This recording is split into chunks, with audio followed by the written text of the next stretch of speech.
Assalamualaikum warahmatullahi wabarakatuh. Bersama Feni Yuliawati di SMK Al-Wafa dengan mata pelajaran dasar-dasar kefarmasian. Kita akan masuk ke materi spesialit obat. Sebelumnya, mari kita ucapkan hamdalah, alhamdulillahirabbil alamin atas segala nikmat Allah yang telah diberikan kepada kita semua. Kemudian Allahumma sholli ala Sayyidina Muhammad wa ala ali Sayyidina Muhammad.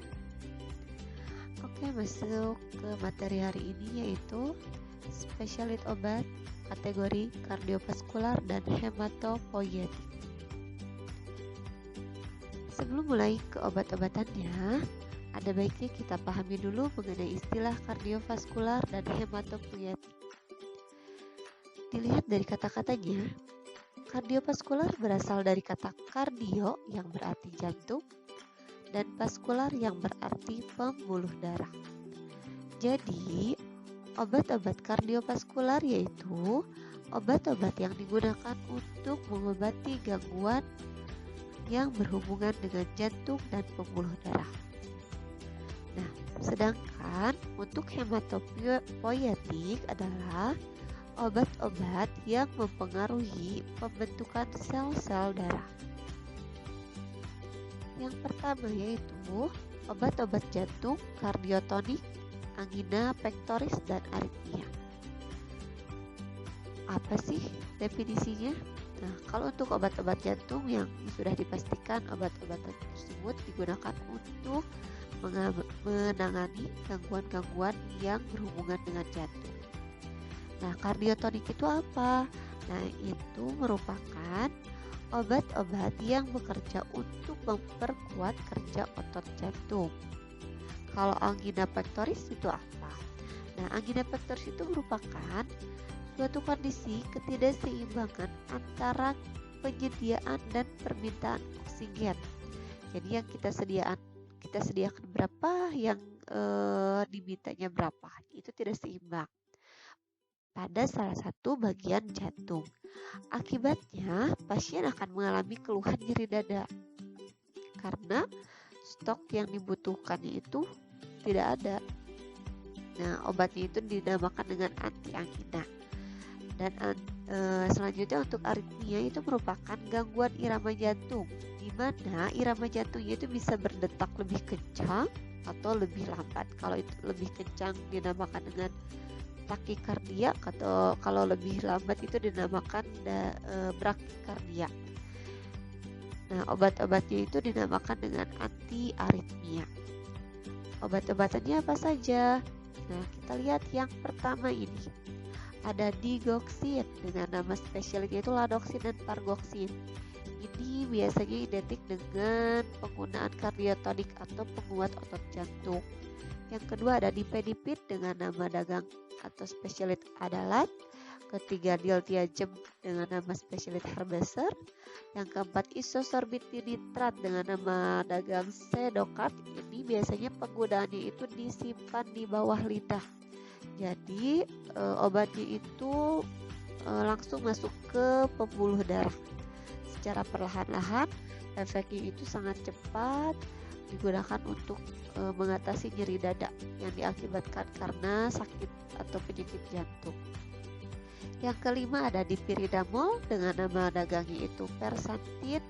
Yang keenam ada gliseril trinitrat dengan nama spesialit gliseril trinitrat DBL. Yang ketujuh ada nitrogliserin, ini untuk menangani angina pectoris dengan nama dagang nitrasin. Dan ke-8 ada propanolol dengan nama dagang Indra. Ke-9 ada atenolol dengan nama dagangnya itu beta block. Yang ke-10 ada verapamil dengan nama dagang isopin. Yang ke-11 ada dopamin dengan nama dagang setadop, dopak, indop. Yang ke-12 ada amlodipin dengan nama dagang norpas. Selanjutnya ada antihipertensi. Tahu gak sih kalau hipertensi itu merupakan salah satu penyakit yang paling banyak di Indonesia? Pastinya sangat tahu ya. Kenapa? Karena penyakit ini umum dan banyak ditemui di sekeliling kita. Umumnya terjadi pada orang tua ya, tapi nggak menutup kemungkinan kalau kita yang masih muda itu akan mengalami hipertensi juga kalau pola hidup kita tidak dijaga dengan baik. Nah, memangnya hipertensi itu apa sih? Kalau di masyarakat awam, hipertensi itu sering disebut sebagai tekanan darah tinggi. Makanya ada yang bilang, awas, jangan marah-marah, nanti tekanan darahnya tinggi loh. Memang ada hubungannya? Nah, sebenarnya ada ya. Kita lihat berdasarkan definisinya. Berdasarkan definisi dari Kemenkes, ternyata hipertensi itu merupakan peningkatan tekanan darah sistolik di atas 140 mm Hg dan tekanan darah diastolik di atas 90 mm Hg. Atau umumnya itu tekanan darah itu yang normal itu 120/70. Nah, obat-obatnya apa saja? Yang pertama ada captopril dengan nama dagang Capoten. Nah, namun ini efek sampingnya itu biasanya itu pasien mengalami batuk. Yang kedua ada clonidine dengan nama dagang Catapres. Yang ketiga ada metildopa dengan nama dagang Dopamed. Yang keempat ada labetalol dengan nama dagang Trandanat. Yang kelima ada atenolol dengan nama dagangnya ada Betablock, ada Internolol. Yang keenam ada atenolol hidroklorida dan chlortalidon, ini gabungannya dengan nama dagang Tenoretic. Yang ketujuh ada gabungan reserpin dan hidralazid dengan nama dagang Serapes. Kedelapan ada prazosin hidroklorida dengan nama dagang Midipres. Yang kesembilan ada reserpin dengan nama dagang Serpasil dan Resapin. Yang ke-10 ada propanolol dengan nama dagang Parmadral dan Inderal. Yang ke-11 ada atenolol dan nifedipin dengan nama dagang Niften. Yang ke-12 ada losartan dengan nama dagang Angioten. Yang ke-13 ada ramipril dengan nama dagang Triaten. Selanjutnya vasodilator. Apa sih yang dinamakan dengan vasodilator? Ya, ini merupakan obat yang digunakan untuk melebarkan pembuluh darah agar aliran darah menjadi lancar. Kenapa sih pembuluh darah harus dibuat menjadi lebih lancar? Nah, ini diperlukan salah satunya untuk seseorang yang mengalami gangguan jantung agar kerja jantung menjadi lebih ringan. Makanya pembuluh darahnya dibuat menjadi lebih lebar dengan cara relaksasi otot pembuluh darah. Ibaratkan begini ya, kalau kita menyedot atau ada sedotan, kalau sedotannya kecil, kita lebih banyak tenaga untuk menghisapnya. Beda dengan kalau kondisi sedotan itu lebih besar, kita memerlukan tenaga yang tidak cukup banyak. Contoh obatnya apa? Yang pertama ada bulfomedil dengan nama dagang Loftil. Yang kedua ada pentoxifilin dengan nama dagang Trental. Yang ketiga ada isoxsuprin hidroklorida dengan nama dagang Nuvadilan. Yang keempat ada Codergocrin dengan nama Hidermid. Yang kelima ada Tocopherol nikotinat dengan nama dagang Eniko. Yang keenam ada ekstrak ginkgo biloba dengan nama dagang Tebokan. Ada diuretik. Nah, obat ini biasanya menyebabkan pasien menjadi lebih sering buang air kecil. Kenapa hal ini terjadi? Karena obat ini digunakan untuk membuang kelebihan garam dan air dalam tubuh, sehingga penyerapannya itu menjadi berkurang ke dalam tubuh. Memangnya kenapa garam dan air itu harus dibuang?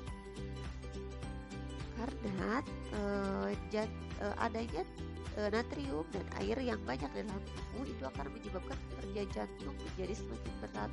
Sehingga kalau garam dan air berkurang dalam tubuh, maka tekanan darahnya akan turun dan otomatis kerja jantung akan berkurang. Obat-obat ini yang pertama ada spironolakton dengan nama dagang spironolakton dan letonal. Yang kedua ada hidroklortiazid dengan nama dagang tenazid dan kapozid. Yang ketiga ada chlorthalidone dengan nama dagang hygroton. Yang keempat ada furosemid dengan nama dagang furosemid, lasik, dan impugan. Kelima ada acetazolamid dengan nama dagang diamox. Yang keenam ada captopril dengan nama dagang capoten dan papril. Yang ketujuh ada gabungan atenolol dan chlorthalidone dengan nama dagang tenoret. Yang kedelapan ada manitol dengan nama dagang manitol. Selanjutnya ada hematopoietik. Hematopoietik sendiri merupakan proses pembentukan sel darah merah. Jadi, obat ini digunakan untuk mempengaruhi proses pembentukan sel darah merah. Makanya, obat-obatan itu terdiri dari faktor-faktor pembentuk sel darah merah. Yaitu ada asam folat, besi atau fero, dan vitamin B12. Kita lihat yang pertama obat-obatnya itu gabungan atau kombinasi dari ferosulfat dan asam folat dengan nama dagang ferolat. Yang kedua ada cyanocobalamin atau nama dagang itu vitamin B12. Yang ketiga itu kombinasi perumarat, vitamin C, vitamin B, dan lainnya. Nama dagang itu ferofot dan hemafot. Ada ferum sulfat, asam folat, vitamin C, dan vitamin B dengan nama dagang iberet 5000 vitral. Yang kelima ada ferum glukodat, asam folat, vitamin C, nikotinamid, vitamin B1, B2, B5, dan B12 dengan nama dagang gliflozin B-Flex. Yang keenam ada ferum glukodat, vitamin C, dan asam folat dengan nama dagang sangobion. Ini yang sangat umum digunakan di masyarakat ya. Vitamin obat untuk penambah darah. Ini ada hemostatika. Hemostatika ini merupakan obat-obat yang digunakan untuk mengatasi pendarahan. Yang pertama ada carbazokrom dengan nama dagang adona, nanakrom, dan adrom. Yang kedua ada asam tranexamat dengan nama dagang kalnek dan transamin. Yang ketiga ada serbuk faktor 8. Ini merupakan faktor pembentukan sel darah ya, dengan nama dagang kuat P, HP. Ada antitrombotika. Antitrombotika merupakan obat-obatan yang digunakan untuk mencegah terjadinya gumpalan darah. Emang gumpalan darah itu berbahaya ya? Nah, bayangkan saja apabila kita mulai lebam di bagian kaki. Itu kan merupakan gumpalan darah ya. Sakitnya bisa dibayangkan seperti apa kan? Nah, bayangkan saja kalau gumpalan darah itu terjadi di organ dalam seperti jantung misalnya. Nah, itu kan akan sangat sakit. Nah, makanya ini ada obat-obatnya. Apa saja? Yang pertama ada heparin atau natrium heparin dengan nama dagang raxiparin dan trombofol.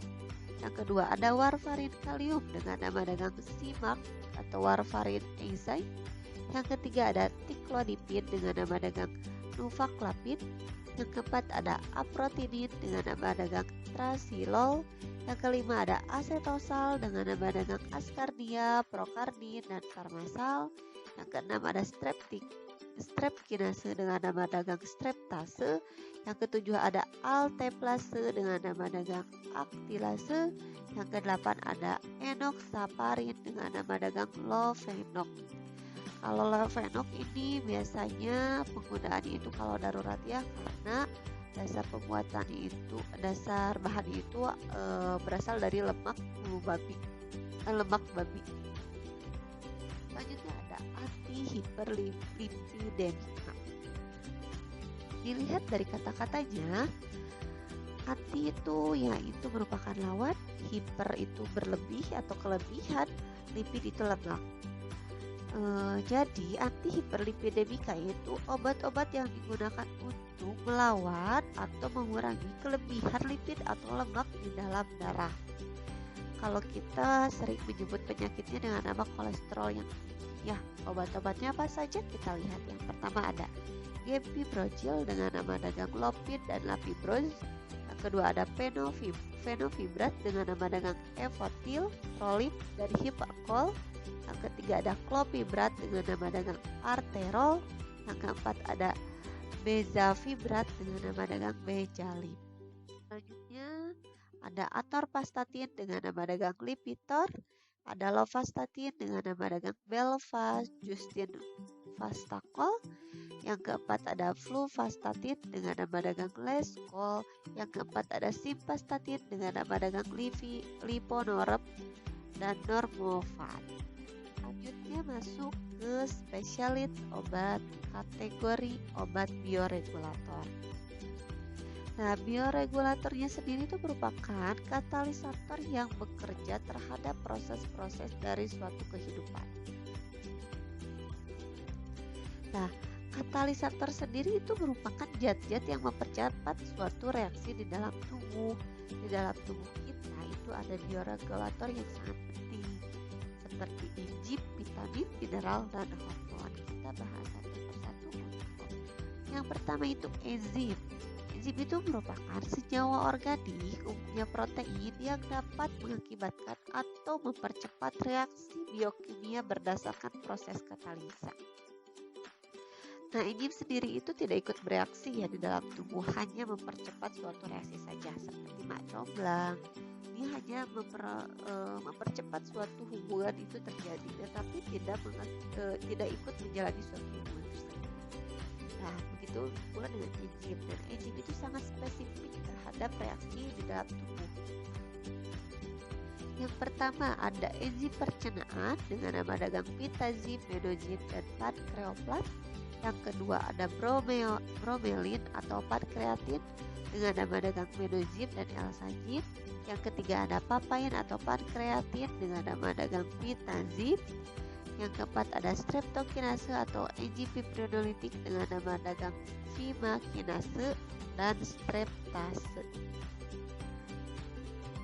Selanjutnya ada vitamin. Kalau vitamin ini umum sudah sangat kita kenal. Nah, vitamin itu mempunyai fungsi masing-masing, akan dibahas lebih detail nanti di kelas 11 dan 12 ya. Yang kita lihat yang pertama ada vitamin B1. Nama lainnya itu dikenal dengan nama thiamin. Nama dagangnya di pasaran ada alinamin, IVB, dan betamin. Yang kedua ada vitamin B6.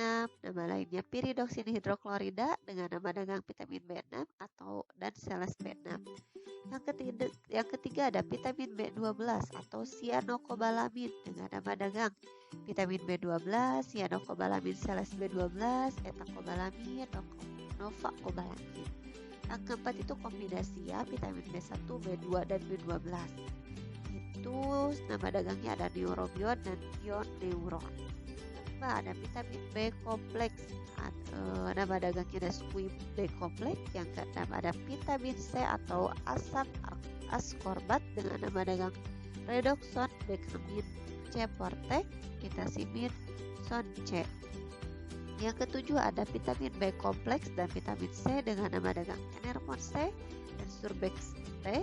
Yang kedelapan ada vitamin A dengan nama lainnya itu axeroftol dengan nama dagang avitin. Dan ada vitamin D atau nama lainnya calciferol dengan nama dagang capvit D3. Yang ke-10 ada vitamin E dengan nama lainnya alpha tocopherol dan nama dagangnya itu dalfarol, tocoferin, dan natur E. Yang ke-11 ada vitamin K. Nama dagang itu ada kayuan, kaito. Yang ke-12 ada vitamin A dan vitamin E dengan nama dagang itu rovigon. Yang ke-13 ada vitamin A, vitamin D, dan vitamin E dengan nama dagang itu big fish. Nah, vitamin sendiri itu dibagi dua. Ada vitamin yang larut dalam lemak dan ada vitamin yang larut dalam air. Vitamin yang larut dalam lemak itu vitamin A, D, E, K. Kalau vitamin yang larut dalam air itu sisanya ya, vitamin B dan vitamin C. Hormon. Yang pertama itu hormon hipofisa, ini ada di otak ya. Nama obatnya itu ada gonadotropin chorionic dengan nama dagang pregnyl. Yang kedua ada oksitosin sintetik dengan nama dagang kiton S dan sintosinon. Yang ketiga ada somatropin dengan nama dagang genotropin, nordiptropin, dan seizin. Hormon kelamin pria. Hormon kelamin pria itu biasanya digunakan untuk pengobatan atau terapi ya. Obat-obatannya itu yang pertama ada testosteron, udekanoat, ini merupakan hormon ya, dengan nama dagang andriol. Yang kedua kombinasi turunan testosteron dengan nama dagang sustanon. Yang ketiga ada mesterolon dengan nama dagang proviron. Testosteron ini merupakan hormon yang ada di pria ya. Di wanita pun ada ya, tetapi jumlahnya itu tidak sebanyak di pria. Di pria juga ada hormon wanita, cuma hanya saja jumlahnya itu tidak sebanyak di wanita. Selanjutnya itu ada hormon anabolik. Hormon anabolik merupakan hormon yang berfungsi untuk merangsang terjadinya pembesaran otot dan pertumbuhan beberapa jaringan kompleks dalam tubuh.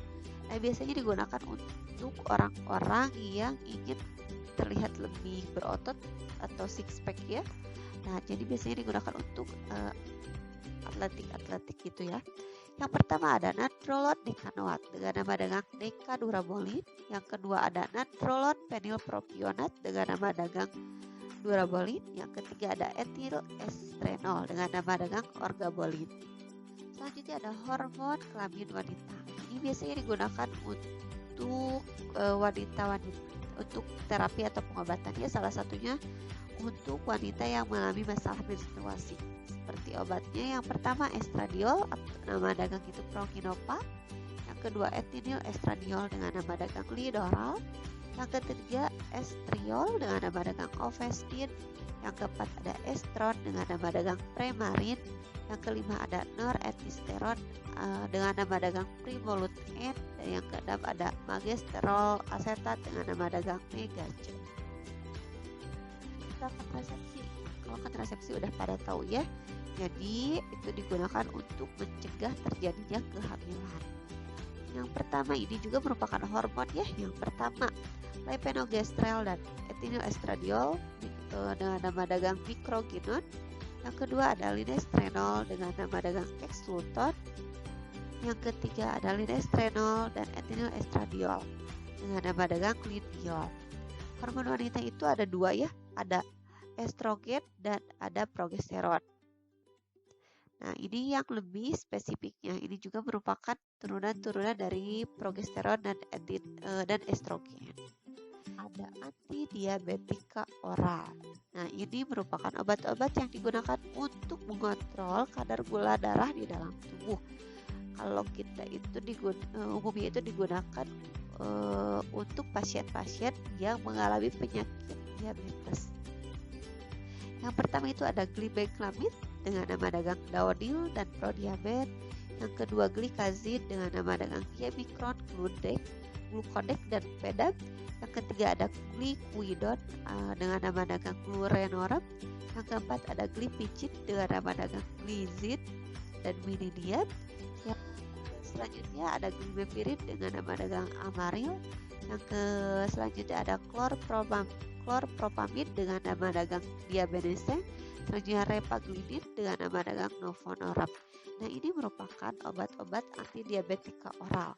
Namun untuk penggunaannya sendiri harus berdasarkan resep dokter dan dipantau. Karena kalau tidak terpantau akan menyebabkan hipoglikemik atau kekurangan kadar gula darah di dalam tubuh. Itu akan sangat berbahaya. Nah, untuk yang terakhir ada hormon insulin. Hormon insulin ini merupakan rekombinan dari delta. Dengan nama dagang itu humulin.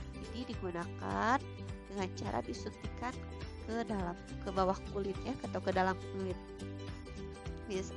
Biasanya itu digunakan sungkutan di bagian perut yang banyak lemaknya, perut, paha, nah yang kayak gitu. Nah, untuk materi hari ini cukup. Terima kasih. Selamat belajar, selamat memahami. Assalamualaikum warahmatullahi wabarakatuh.